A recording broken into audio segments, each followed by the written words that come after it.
Hei, Lopi! Saa nähdä, onko Hongan tämä erikoistilanne jo hivenen parempi kuin edellinen. Saarinen sen antaa, kulmapotku tulee sinne taustalle, Bäckström! Mikä maali!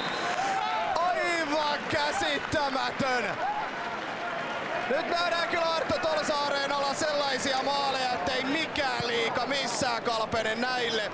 Eikä ole sitten yhtään liioiteltu sanota. Harjoiteltu kuvio aivan taatusti. Bäckström jätetään sinne 16 rajoille aivan yksin. Ei yhtäkään kotkalaista lähimaikaan. Ja Arto Tolsaareena kyllä hiljenee tämän maalin edessä ja niillä on kyllä syytäkin hiljentyä. Yksi tämän kauden maaleista.